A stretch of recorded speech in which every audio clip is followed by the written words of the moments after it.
Well, the warmest of greetings to you, one and all. I'm Jeffrey Daugherty, the Christian Whistleblower, coming to you live from an undisclosed location deep in the heartland of America. Coming straight to your heart is the plan, helping you unindoctrinate yourself. And it's always a highlight when we have the one, the only, Jenny Moonstone, Jenny Constantine with us. Jenny, welcome back. It's been too long, but if we did every day, it'd be too long.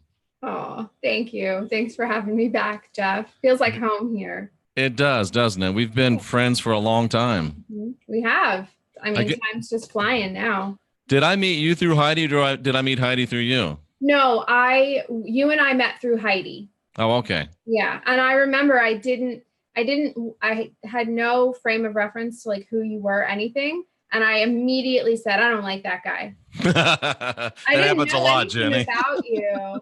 I'm not very friendly to strangers. Like strangers, I just don't like people right off the bat. But so you would never take candy from a stranger? Never. Good for you. One of the big lessons of childhood, ladies and gentlemen. Yeah, for real. Rocky says, Jeff never says that to me. Rocky, I do too. Don't lie like that. Is Rocky in the chat? Rocky is in the chat. Okay. I got to find us here because I would like to join in and watch the chat. I like to monitor what's going on. Absolutely. You got to stay on top of stuff. Yeah, for sure. So what is new in Jenny Moonstone, Jenny Constantine's world before we dive into our podcast excellence? All kinds of stuff. Actually, we're gearing up to go to the that's right. Yeah, next week we'll be going to the ECETI Ranch in Trout Lake, Washington. I'll be presenting there, and I'm so excited because my presentation is finally actually coming together. I'm not just a deer in headlights now, so I'm growing with confidence. Yeah, I remember a couple of weeks ago, you're like, oh my God, what am I going to talk about? And I knew it'd just be a matter of time. You're like, oh, I got this. Well, I love to talk, so there's no shortage of content. It's just, what do I do with the time that's given to me? I have to make it count. I have to make it matter. So Trust me, you'll run out of time. You'll wish you had more. Oh yeah. That always once you get on a roll. Yeah, that always happens, doesn't it? Absolutely. So Jenny, you didn't see the Trump kickoff rally 2020, MAGA, let's go. I'm the worst Trump supporter in the world lately because I'm so zoned into like my very own little world here. But I'll step in and I'll step out and I'll poke my head out and I'll take a look and be like, oh, get myself up to speed with what's going on. I know that there was a fantastic turnout in Orlando. I did 100,000 people, Jenny. Only 20 could get in the arena. They got big screens outside, 75,000 people turned away. It was just it's a cultural phenomenon. And I watched it. I wasn't going to watch it, but I walked out in the living room. It was on the TV. And I sat down and I started watching it, Jenny. And I'm pretty objective. I'm kind of crusty and old. And I found myself with tears coming down my face. And it's not because I love Donald Trump so much, but there was, and I'm getting goosebumps just thinking about it, 25,000 people. And Jenny, in this world where everything's bad and wrong and horrible and we're all going to die, it was amazing optimism, amazing positivity, amazing fellowship. And it was tangible. I felt like I could do my hand like that and see the energy. And I just can't believe that is fake. I've met Donald Trump. I talked to him for 15 minutes. I looked in his eyes. I was just talking with a girl on Facebook I went to high school with. She got to meet with him at the event.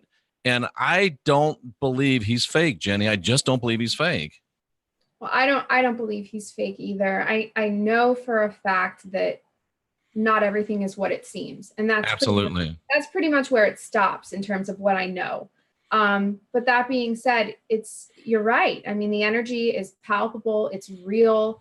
If you look at CNN, they're trying to say that Joe Biden has a fighting chance, that he has support amongst all minorities. And it's like that, we really are living in two realities right now. There are folks that are experiencing two completely different versions of one reality, which, it really begs the question, are we looking at a split? Are we looking at something getting torn right down the middle where the rest of us are perceiving something to be wonderful and the beginning of something, and it may be a challenge for everybody, but one population perceives a beginning while the other truly believes that this is the end of the world?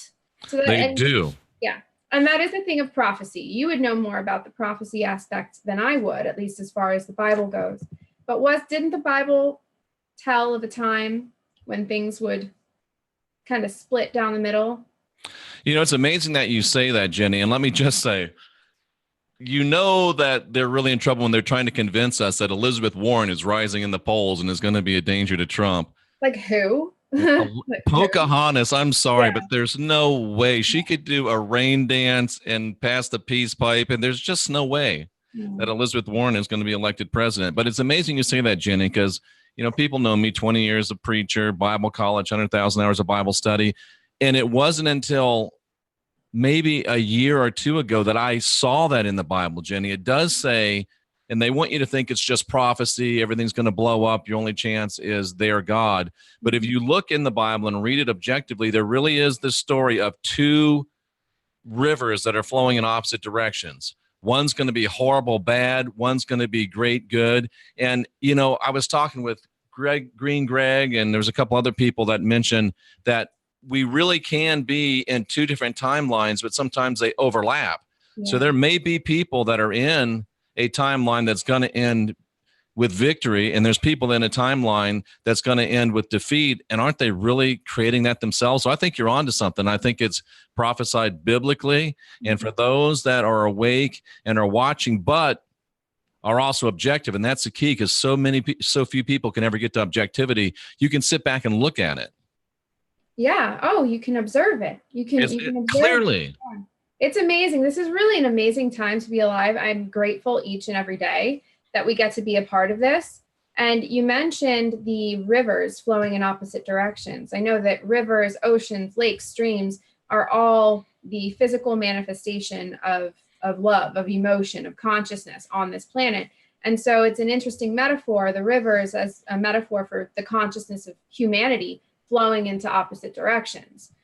So I can definitely see, two separate directions here. And are we really going to simplify it down all the way to Trump supporters and not Trump supporters? I mean, can you believe it's coming down to this? It's wild. Well, that's an oversimplification, but I really think I think you hit the nail on the head earlier. It is the people that are, and there's not many like us. We get laughed at, we get lampooned, we get made fun of. Oh, you're so Pollyannish. You're so optimistic. Everything's sunshine and rainbows. But there is there's a dichotomy. People that believe in optimism, hope, peace, people that believe there is a opportunity for a positive outcome, and those that think it's all going to blow up and go to hell and melt around us. And it is, if you sit back and look, and I don't know why, Jenny, we can see it. I mean, let's face it, there's really nothing overly remarkable about me.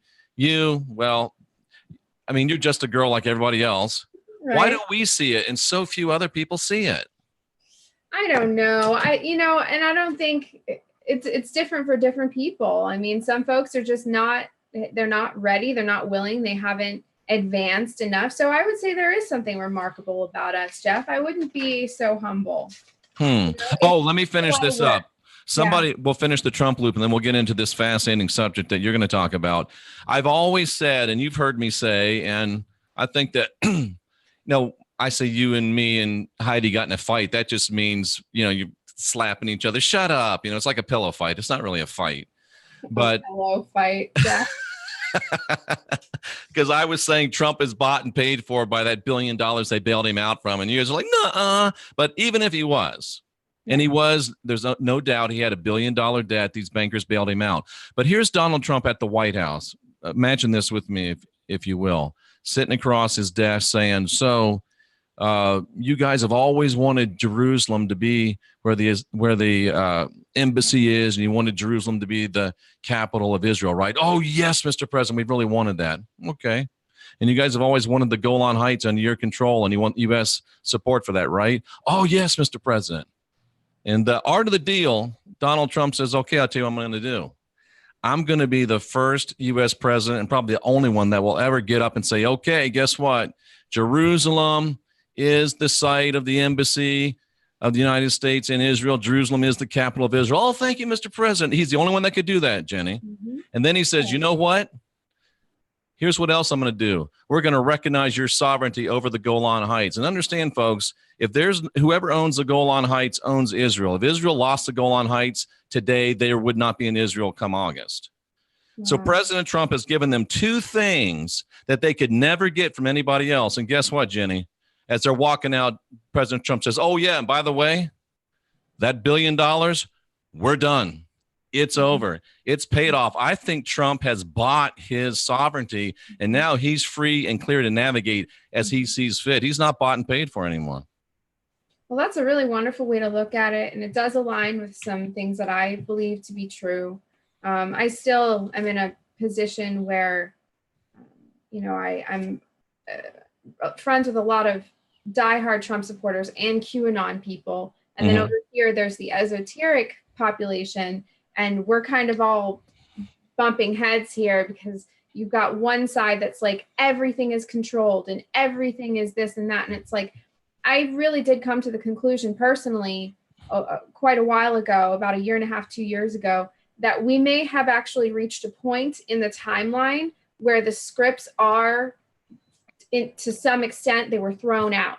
Jenny, are you controlled? No. Well, then not everybody's controlled. Right. I can't be controlled. Many have tried and many have failed. Good for you, girl. I feel the same way.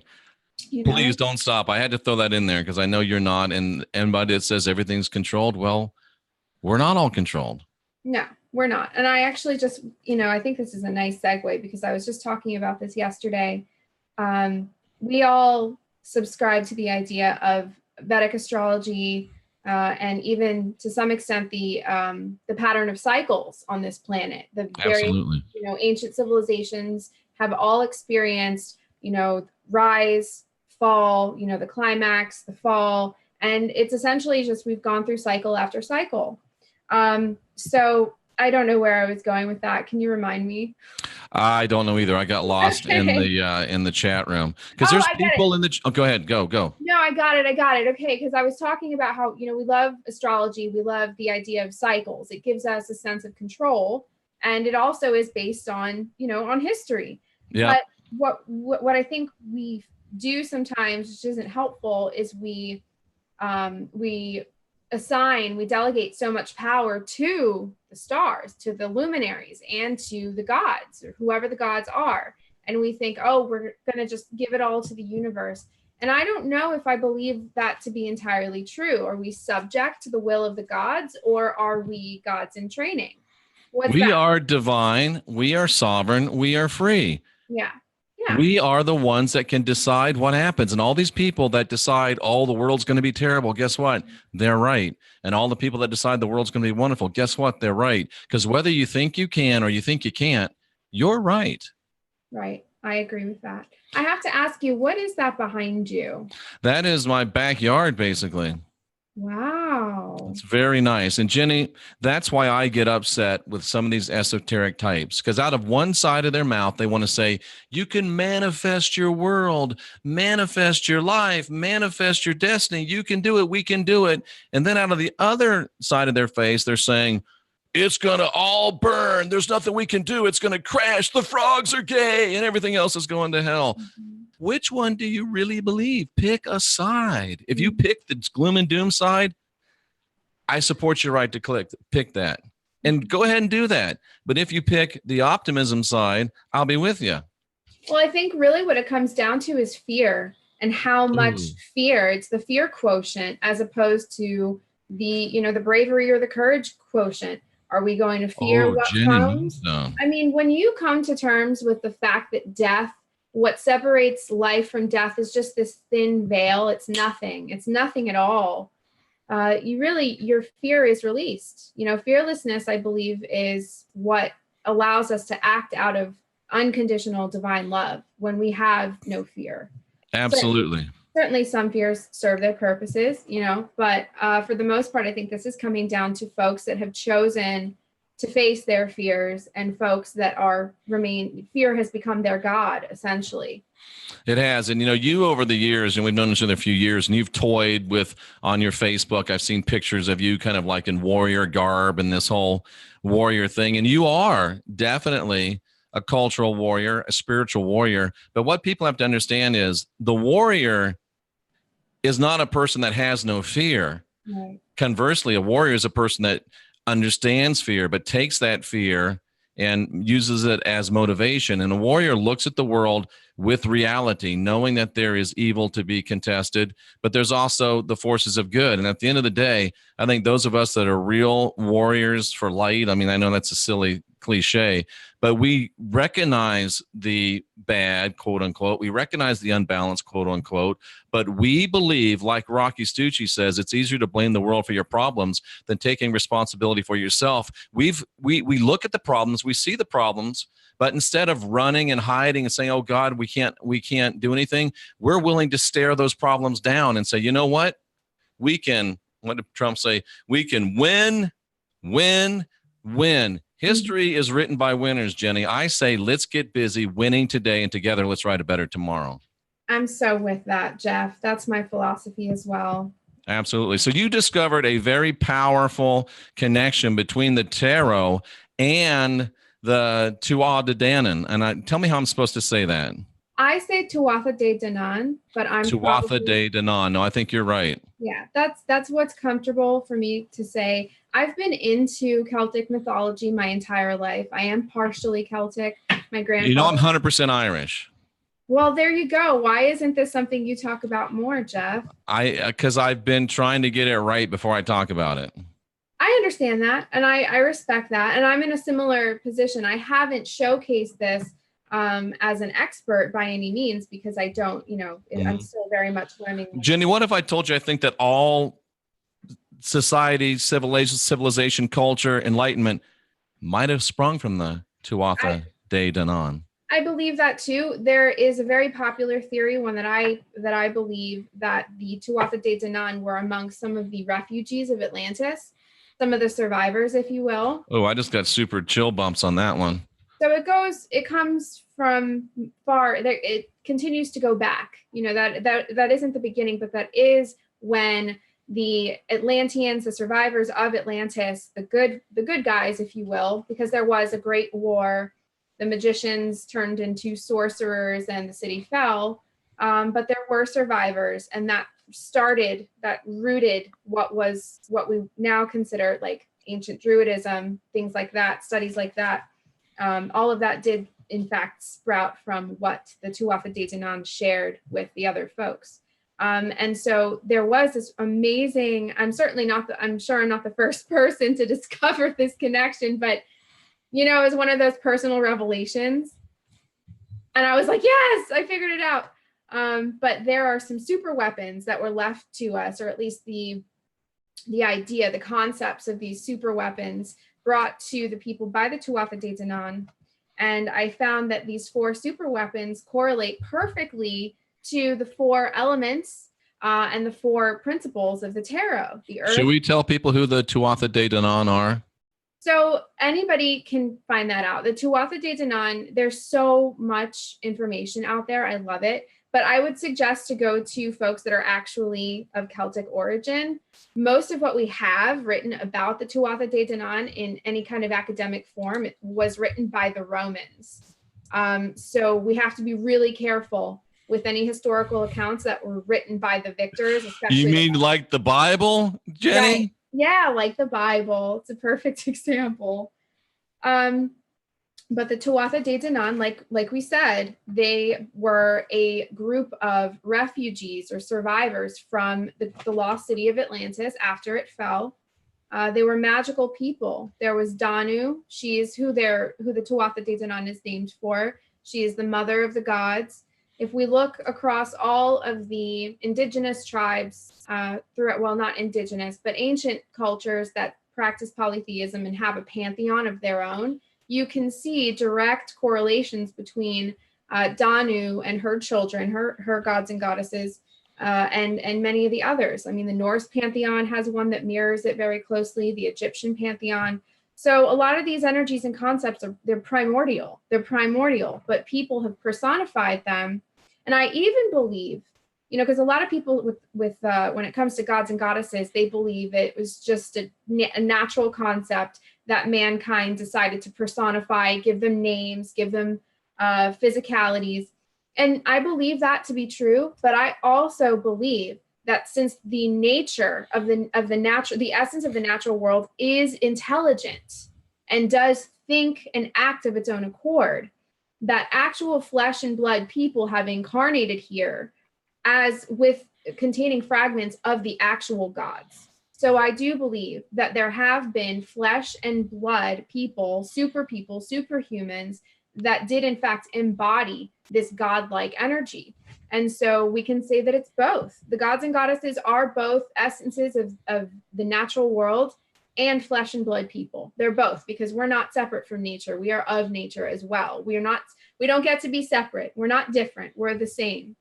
And yet Christianity and Western culture, one of the biggest things they do is drive this division between the natural world and our world. We're the masters. We go out and dominate the earth. You know, the Bible says, "Be ye the masters of it."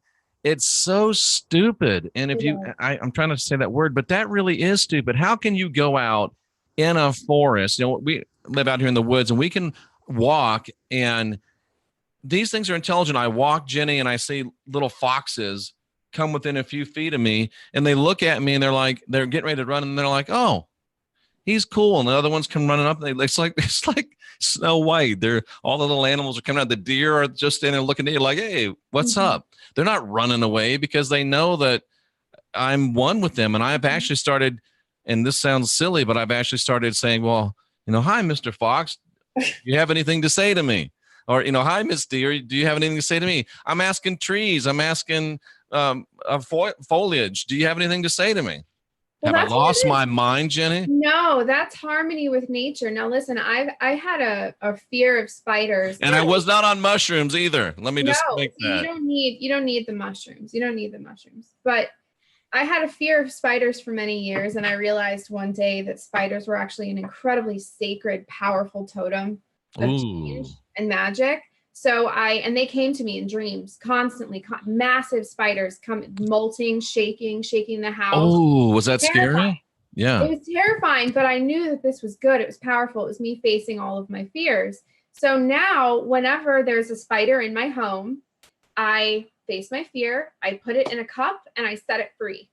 And that is a show of respect. Oh, it is. It really is, because you're making a sacrifice. The sacrifice is you experience a little bit of discomfort. And listen, we eat bugs in our food. It's not about, letting all life forms live. I still eat meat. Okay. The point is, in that moment, this is an interfacing between myself, my personal sovereign soul, and the natural world. It's my personal relationship with God when a creature like that comes into my home and offers me the opportunity to make a choice. And in that moment, I am making a conscious decision to interface in a harmonious way and communicate. And I'm telling you that the arachnid kingdom has granted me answers to questions that I've asked it. No way. Shut up. Where she swear like Rocky would say, "Shut up." Wow. Really? Yeah. So can you share one answer the arachnid kingdom has given you? They are very personal questions. Well, then, yeah, okay, so you can't. I get it. Well, here's the thing. I'll give you an example. They make themselves known. They make themselves like, you can't listen. We live in I live in South Florida. I used to live there. We've got the big old banana spiders. Oh. And, and they're just terrifying. They're scary, bro. Oh man, they're scary. They're massive, but they're actually harmless. So a lot of the questions that I've asked, it's very important that you don't attach any kind of expectation to what the answer is. Let me tell you a stupid story. I was from Florida. I was on the Withlacoochee River, and I'm on this dock, right? And this alligator's swimming by. So I got off the dock, and I got out of the water up on the dock, and this spider, one of those big banana spiders, came out. And I was so scared of the spider, I jumped back in the water where the gator was. No. I did, I swear. But the gator's like, "Yeah, dummy." He just went on by. Well, let me tell you something. We call the gators down here frogs with teeth because they are not aggressive. They're not. They're not. You learn their seasons, you learn their patterns, but we're out here kayaking. We pass a million gators. They don't care. They don't. Care. They really don't. People are far more dangerous than alligators. It's the harmony thing again, and spiders.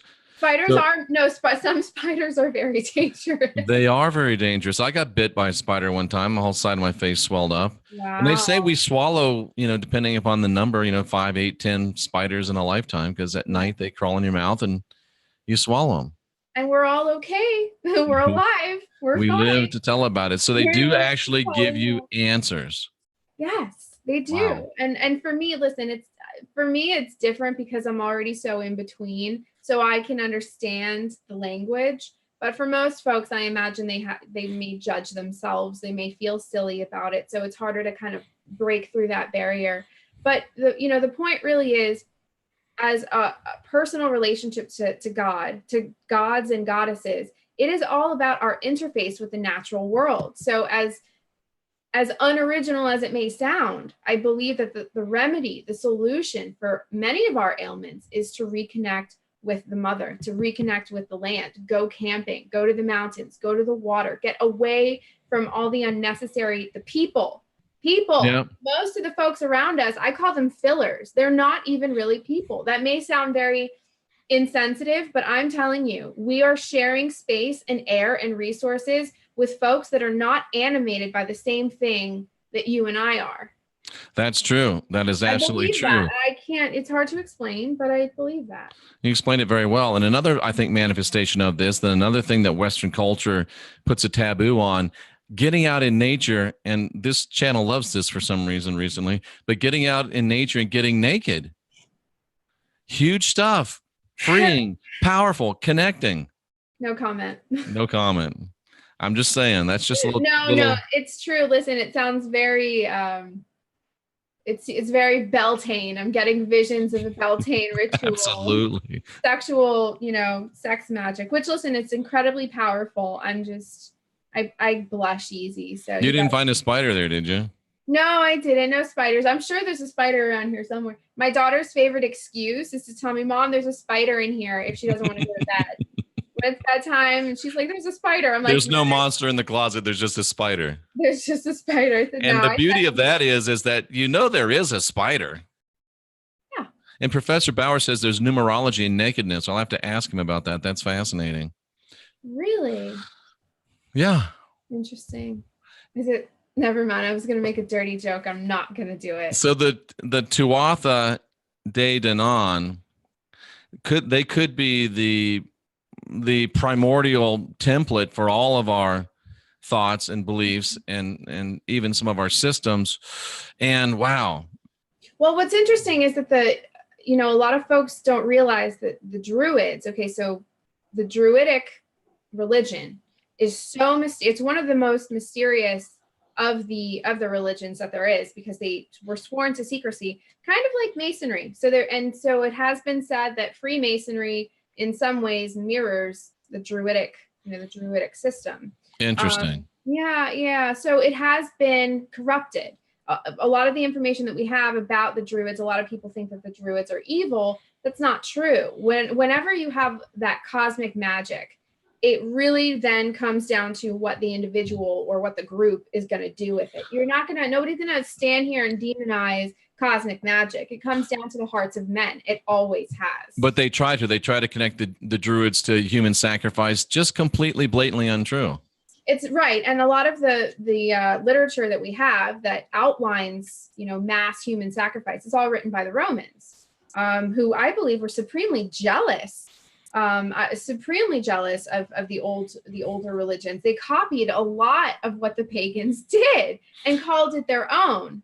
And think about it, Jenny. We all saw the movie Gladiator, and part of that Roman disgust for those peoples is they just wouldn't quit. If you remember the line in Gladiator where they're trying to kill these barbarians, these Celtics, and they just keep coming and they keep coming and they keep coming. And the guy says to the main Russell Crowe, the guy says to him, people should know when they've been conquered. That people should admit when they've been conquered.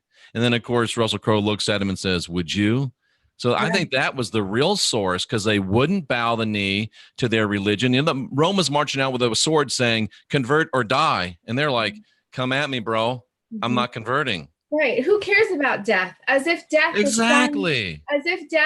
some kind of like punishment. Okay, you want to set me free? You want to send me back with my gods? Are you kidding me? Do it, please. Exactly. And you know, that whole thing of Braveheart, you know, you may take our lives, but you'll never take our freedom. And they won't. And that's okay. Jeff, don't you get scared that they're going to come after you? The rat bastard's going to do this. Number one, he's a pussy. Yeah, he is.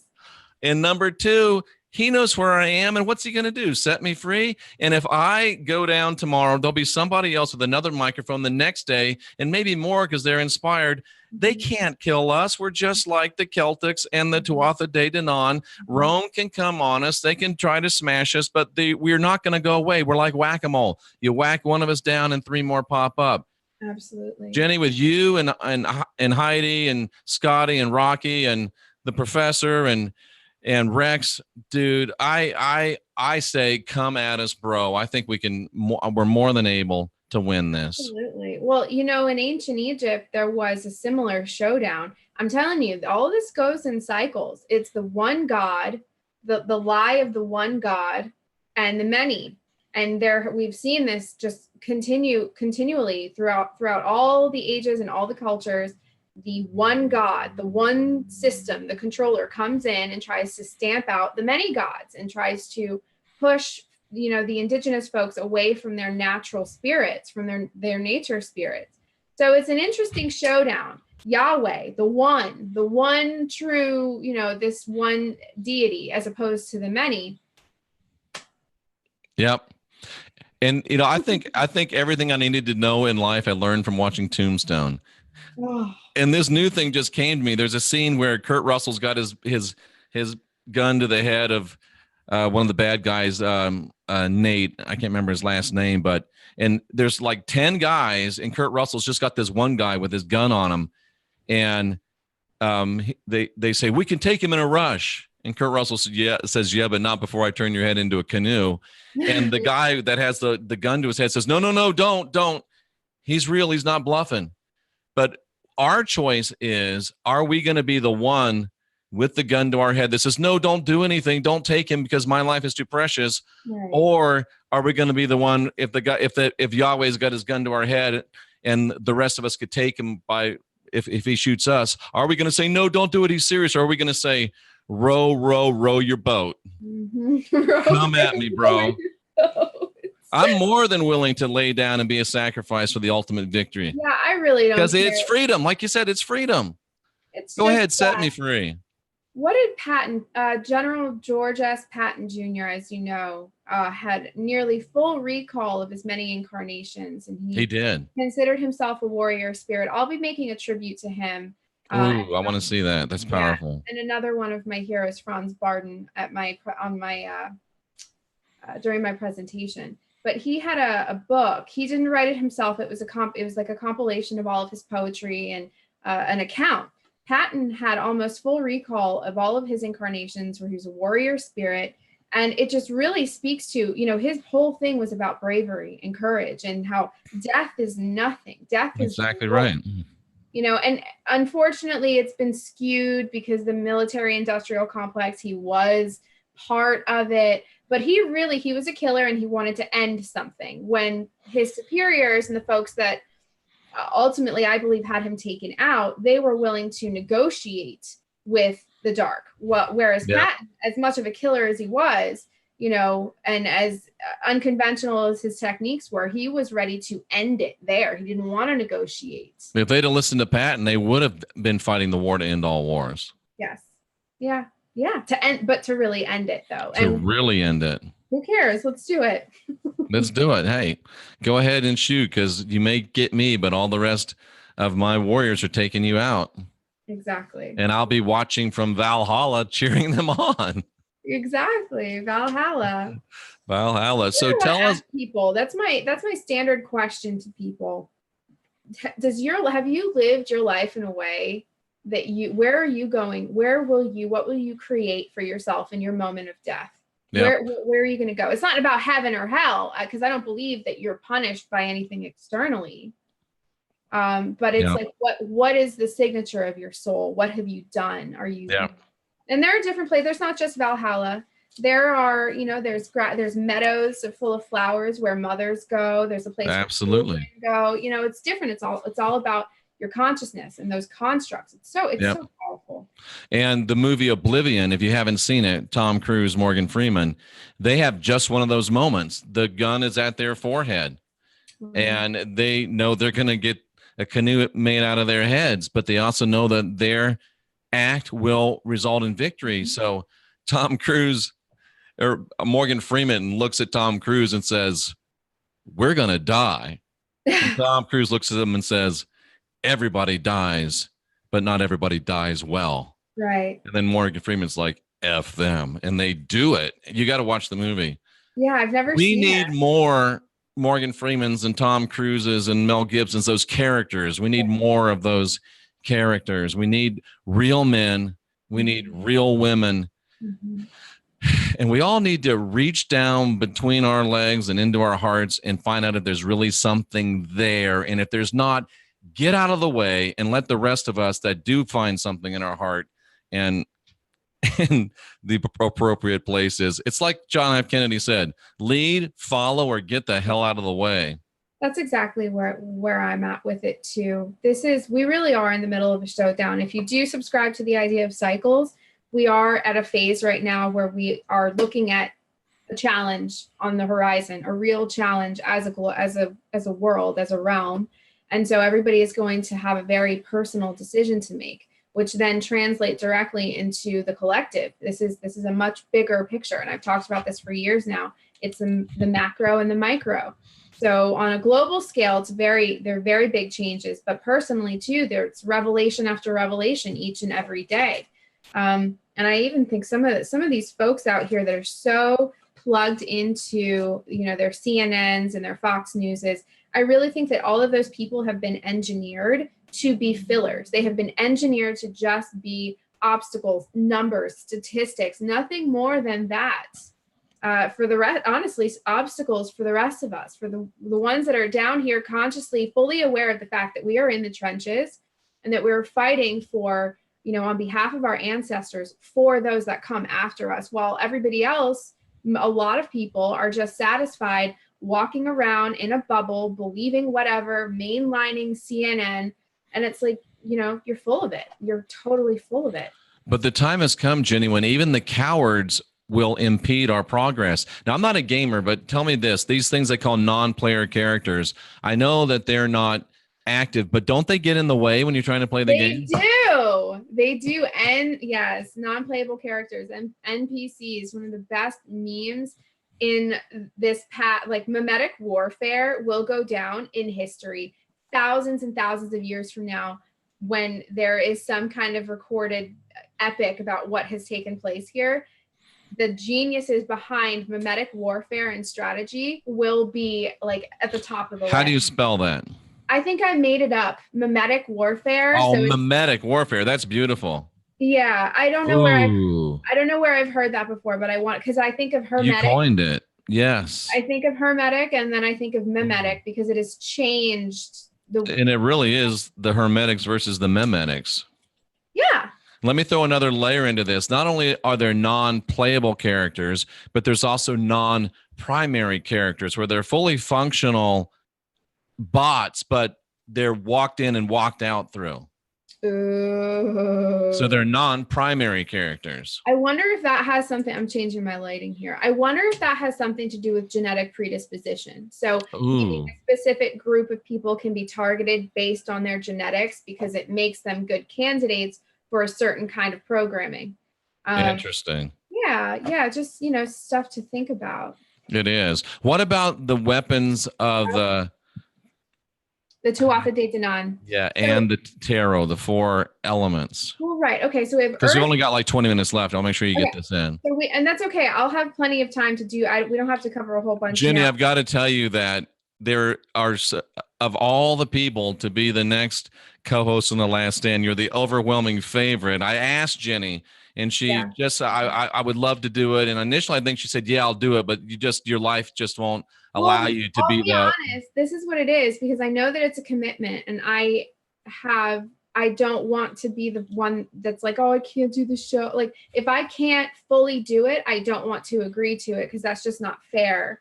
And I appreciate that. So Jenny won't be the new co-host of The Last Stand, but you're going to be very excited over who is. And Jenny will be on the Last Stand a lot. I'd really love to get you. I really want to publicly pin you down to come on The Last Stand at least once a month and discuss these cultural.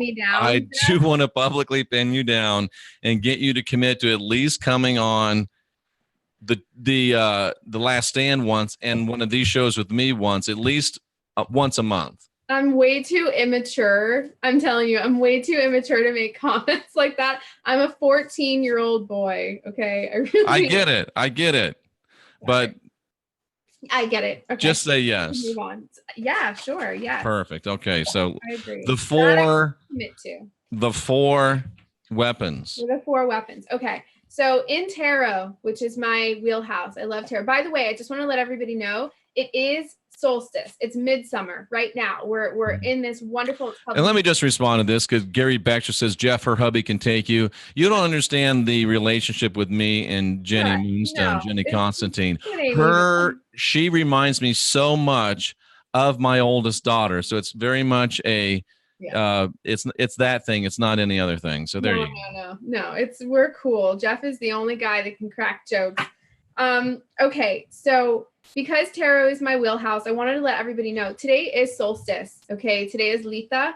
It is midsummer. So this is a very important time of year. It's the longest day of the year. It's all about the sun, giving gratitude, acknowledging the sun for all that it gives us, energy, light, all of the wonderful properties of the sun.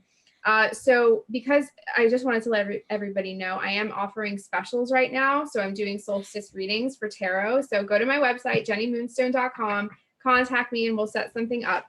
So there's 4 elements, as we all know. There's really 5, but for the sake of, the conversation, we'll just talk about the 4. So we have earth, water, air, fire.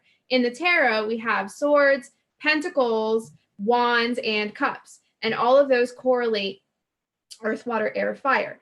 And I noticed that the 4 super weapons of the Tuatha De Danann, they all have 4 respective locations. Locations, are these locations actual places, or are they states of mind? They're just questions, or these constructs, or where are these places, if there is an actual where. So we have the sword of Nuada, the spear of Lu, the stone of File, and the cauldron of Dagda. The sword, the spear, which is the wand, the fire element, the stone, which is the earth element, and the cauldron, which is the water element. And I noticed, oh my God, the super weapons mirror the tarot. Which came first? I don't know. I do believe that the tarot was created as a system after. All of this is primordial. This doesn't even have a time. These are the fundamental principles of all life on earth, of all matter. Franz Barden, he, one of my other heroes next to Patton, he discusses the fundamental principles of the world, of all matter. It's called the tetrahedron. It's the 4 elements that form the basis of everything. So I noticed, we have the swords. We have the sword of Nuada. Swords having everything to do with magical utterance, speech, discernment, the truth. Okay, think of what a sword does. And Jenny, just to throw this in, the Bible tries to steal that by calling the sword of the Spirit the Word of God. They're jacking it. Yeah, they have no originality, no creativity. They're plagued by the deepest jealousy. This is the most historically just insane jealousy. They're so jealous of the old religions and of the natural human's relationship to the natural world, but they're all based. Yahweh is synthetic. Yahweh is nothing more than a bank of human energy. And if we were to take that back, because it was usurped from the collective a long time ago, because people didn't, they bent the knee. What can I say? I'm on the second note card, Jenny. Yahweh is bankrupt. Yahweh is bankrupt. Yep. I don't fear Yahweh. Yahweh should fear me. That's how I feel. You're the only other person in the world that's ever said it except for me. I mean, because I know that essentially human consciousness had more to do with the creation of Yahweh, or at least the consenting of it. So absolutely. It goes both ways. We can consent and we can also rescind our invitation, so to speak. Absolutely. And if there is a Yahweh, I think he's fled this world, but we're still dealing with a tulpa, which is the Yahweh that human consciousness has created. I completely agree with you. And all of the foot soldiers, you know, the brain dead, brainwashed foot soldiers that are here ready to die to defend a lie. That's what we're contending with. We are not at the foot of some big monster that has the power of 1,000 suns that we're all going to have to sacrifice ourselves to destroy. He's already dead. Shannon. All he has is fear. All he has is fear. That's right. That's what he's the boogeyman. And as soon as you turn the lights on and realize what he is, then he's over. Like Voldemort, he's nothing. He's nothing without a host. He's nothing without the power of suggestion and human consciousness and blood and fear, which, you know, we talked about a little bit. We touched on it. I'm going to have to watch Harry Potter, I guess, because I don't get that reference. Oh, you've never seen Harry Potter? The only times I've seen him is when I got drugged by my kids to the theater and had to like sit there and text the whole time. So I love it. Oh, I grew up with Harry Potter. It's J.K. Rowling made it. She's a complete Luciferian. Can't stand J.K. Rowling, but not even she can take the wonderful Harry Potter memories of childhood that I have. She's not going to take that from me. Isn't there like 37 books? No, there's only there's 8 or 9 books. All right, I'll read them. Yeah, I mean, no, just watch the movies like a normal person. When are you going to go read? But you miss so much if you don't read the books, Jenny. Oh, I bet you I could do a lot of shows about Harry Potter. Yeah, no, because there's got to be some great principles in there. Well, it was based on the story of Jesus. Okay, that's really his mother is supposed to be the Mary Magdalene figure. Her touch, her love for him saved him from Voldemort. Yeah, it's the Jesus story. What's so funny about it is that even the witches and the warlocks of the wizarding world, they celebrate Christmas. And isn't that interesting? I'm like, you can't have both. You can't do that. Like, let's call it what it is. Let's call it what it is. Awesome. Ridiculous. It is. Where were you? The 5th element is ether or spirit, and that's not conjecture. There are 4 elements that make up the basic element, the basic construct of everything that we see. And then there is the 5th, which is ether. Is that what connects them all? I believe so. Yes, absolutely. Yes. And aren't we really elements of all 4 and the 5th? What's that? Aren't we really elements of all 4 and the 5th? Yeah, that's all. That's what we are. We are perfect. That's the message. That is really the message. That is it. It's simple. It's simple. The hard part, the complex part is explaining to people that they've been duped. And then dealing with all the complexities of psychology. People like to defend against it. People like to justify and make excuses. That's the complex part. But the truth of the matter is quite simple. And it's outlined beautifully in Franz Barton's Initiation into Hermetics. It's the first installment of many. So it's the one book that I refer everybody to because it breaks it down.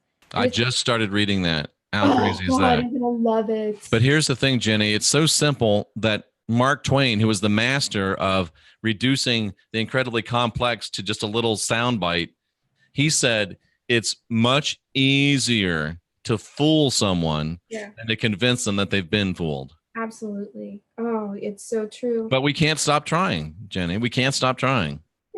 No. I think we just can't, we can't invest hope into other people. Like, I will never again hope that somebody gets it ever. You do one podcast, or however many podcasts that you do, and you put it out there in one shot. I don't spend, unless you're a client, of course, or a dear friend, I don't go out of my way to try to explain anything to anybody because it's a waste of time. What do they say? Don't cast your pearls. Don't cast your pearls before swine. Yeah. But see, the thing is, Jenny, a lot of people forget to finish that verse, and it happens. I mean, I've lived it. The verse says, "Don't cast your pearls before swine." You put them out there once, you let it go. You don't keep going back and going back and going back, because it says, because if you don't cast your pearls before swine, unless or else, if you keep trying, they will turn and come back and rend you. Talking about pigs with these big tusks, they'll come and tear you up. Oh my God, Jeff! I saw footage. I think it was in Russia, of a pig mauling 5 people, like one after the other. Yeah, that's what will happen if you keep trying to wake people that don't want to be woke. Jeez, this isn't working. But in that moment, I decided, as crazy as the U.S. is, I will never live in a country where you are not allowed to have weapons. I will. Absolutely. Professor Bauer says, never let your schooling get in the way of your education. Right, exactly. Mark Twain. I agree with that. It's, education of life. Gosh. So these 4 weapons of the Tuatha correlate with the 4 elements, correlates with the tarot. So the tarot, and again, I go back to, as I often do, Christianity damning the tarot, because they can't afford to allow you to start to learn the lessons of the tarot, because then the wizard behind the curtain's exposed. Well, yeah. I mean, the whole thing with paganism too, people give me such a hard time about it. This is a personal relationship that we each have with nature, with the natural world. I believe that nature is God. It's part of it. It's an extension. Absolutely. It's an extension of divinity. It is perfect just the way that it is. And the Bible and Christianity, sorry if I'm making a face, I just have such an aversion to it. Maybe it's a past life thing. I feel like I've died. They've done enough in this life to disgust anybody with a conscience. Right, exactly. So, they're so threatened by the idea of folks having a personal relationship to God outside of their dogma and their structure. And it's all based out of fear. We were talking about the rivers flowing in different directions. Rivers, I believe, is a blatant metaphor for human consciousness. Absolutely. They can't allow consciousness to become unbridled. They have got to create dams for that water, or else the whole thing comes down. And I think that's what we're in the middle of right now. And I'm happy to be a part of that in whatever capacity that I can. And I hope we're helping. I hope we help somebody. No, there's no doubt that we do. There's no doubt that we do. So what else? What other lessons can we draw out of this connection of these weapons that you've discovered? So they called them weapons. The sword of Tuatha, no man can resist. The spear of Lu, no man can what is it? So it's no man can resist. No man can withstand the spear. And so all of these weapons, they may have been, for all I know, they may have actually been weapons that were forged through some otherworldly metals or substances that are unknown to us, because there are plenty of artifacts on this planet that have been found and seized by the powers that be, that we will never be able to see, because it would, just to be in the presence of something like that would start to activate genetic ancestral memory. It would start to activate. We would know. We would be like, oh my God, like this is the stuff. This is the goods right here. This is what's available. This is what we have. But, so they could have been actual weapons that are, held and wielded by those that were worthy to do so. But they are also very much a concept, so the sword of Tuatha, this was a sword of truth. The stone of File, it called out for its one true king. It's all about sovereignty and the physical world and the mundane, the foundation and the structure for all things. It's the earth element. And Christianity has perverted that into the chief cornerstone, which is this Christ figure, which puts you under the fear and guilt control matrix. Wow. That's wild. We should do another show just on that. We're going to do it.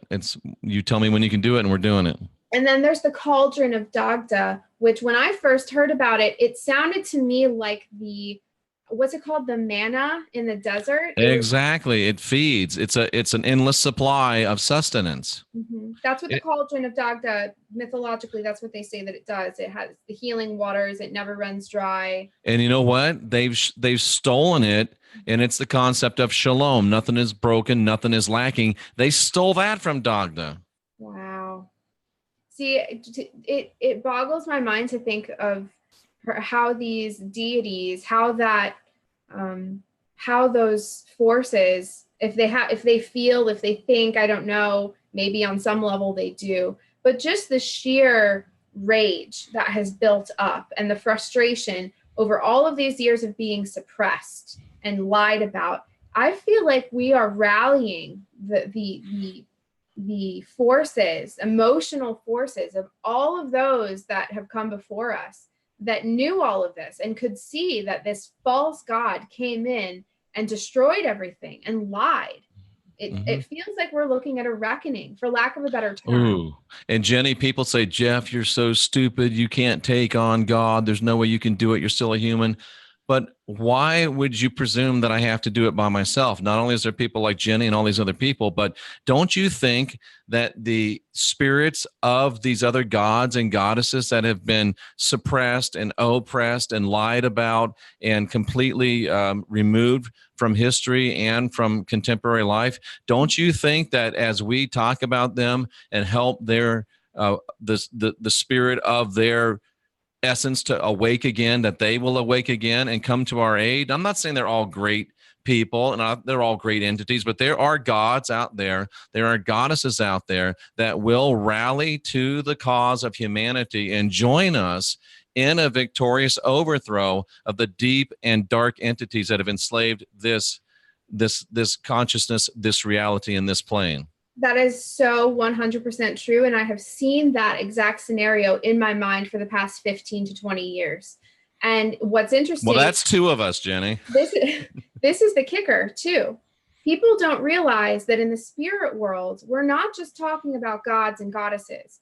We're talking about an entire, for lack of a better term, ecosystem of energies and entities that share this realm with us. We're talking about the Sasquatch people. We're talking about gnomes, fairies, all manner of nymphs, the ones that live in the waters. Every country in the world, if you look at their indigenous stories, they all have stories and legends of entities that live in the forest, that are of the forest, that, you know, you show them respect and they'll respect you. Some are not so nice, others are helpful, but this is all about harmony and respect. So when we rally, if the gods and goddesses, if we were to summon these primordial energies to exact justice and to kill the synthetic god and end it once and for all, we would also then be aided by all of these non-physical, I call them otherkin, because they're otherkin. What a great word. Otherkin. We are in alliance with the natural world.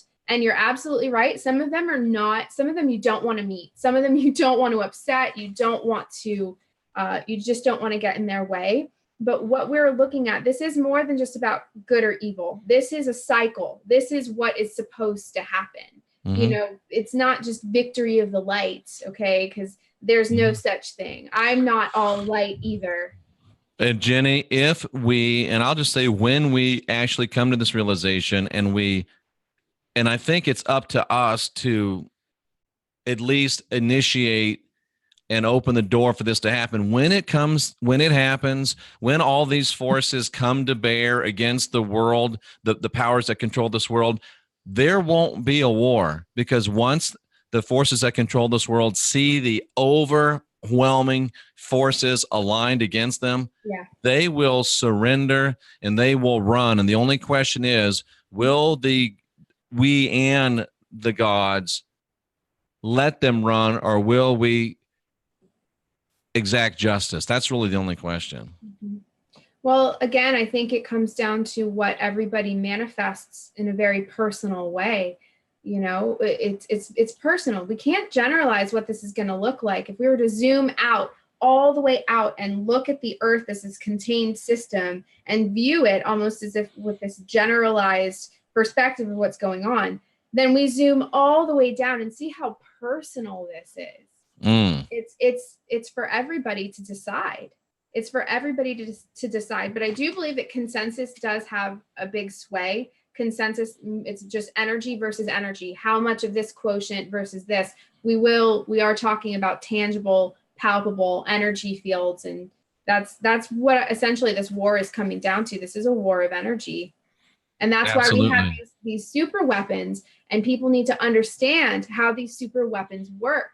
And that this is more than just the idea of relics that have been lost from us, that were given to us by powerful people. This is about each and every individual's birthright to have within their arsenal these weapons, the sword of truth, the spear of assertion, the spear of passion. Because that's what the spear, for as an example, that's what the spear of Lu is. This is willpower. This is, the wand energy, the fire energy. This is your passion, your creativity, your human will, your indomitable spirit. Okay, that's essentially what that is. The cauldron of Daugherty. This is our ability to constantly sort of pull from the water energy, which is our consciousness, our creativity, our love, our nurturing. So we have everything that we need. We were born with all of it.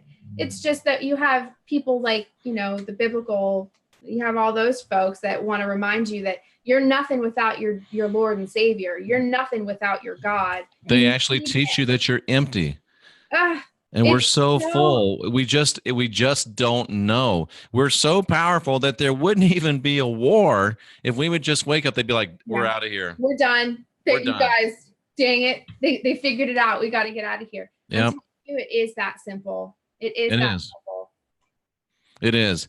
Tell us one more time about the special you have going right now for the solstice. Yeah. So usually I charge $95. I've been like weird in between. Which is a great deal. It's too low. People tell me that it's too low, but I also don't feel comfortable. Some folks I know charge like $250, something like that. I'm like, I think I would lose sleep. But I don't know, maybe in 5 years from now when I'm really in high demand, I don't know. I'll probably never be okay with that. But I am doing specials right now. I'm not good at math, but I think we're looking at like a 25% discount right now. Now between now and next. So somewhere around 75-ish. Yeah. Thank you. Thank you for that. Well, I'm a Bible college graduate, not a math major, but I just figured 100 minus 25% would be 75. So there you go. Thank you for that. And no, Rocky, not even for 100. Yeah. So, and I want to do that between now and next week, because after next Friday, so I'm just going to start rally this week. This is a really good time to get a reading because of the point of time in the year. I actually designed a spread just this morning specifically for the solstice. And so we get into some real nice personal stuff with that. But because after that, I will be going to ESETI, and I probably won't be doing readings like over the phone, but whoever shows up at ESETI, if I'm asked, I'm definitely going to be giving readings there. Excellent. And hopefully there's a live stream of the, of all the speakers there, because that would be fun. That would be cool. Excellent. So go to jennymoonstone.com, take advantage of her specials, and keep your eye on this channel for when Jenny makes her. We nailed her down. I won't say what I said before, but we got her to commit. We got her commit to twice a month, once on the last stand and once just in a scenario like this. He publicly pinned me down, folks. That's right. And on that note, ladies and gentlemen, this is the one, the only Jenny Moonstone, Jenny Constantine. I will say it because I believe it, the best tarot reader on the planet right now. And one of my very best friends, and I tell her all the time, she's my favorite because she really is. Jenny, love you. Can't wait to talk to you again. And to all the people in the chat room, we salute you. And Jenny, I do lots and lots of shows, and there's nobody that I do shows with that Rocky says bringing in for a group hug. Aww. There's no one that gets more love than you do from this chat room. There's really no one that gives back more either. Oh, that's so nice. Thank you, everybody. It really does feel like home on this channel. Absolutely. So don't be a stranger. I won't. For Jenny Moonstone, Jenny Constantine, I'm Jeffrey Daugherty, the Christian Whistleblower, reminding you we are the last generation of real humans. History is written by the winners. So like President Trump said, let's just start winning, winning, winning, and together we'll write a better tomorrow.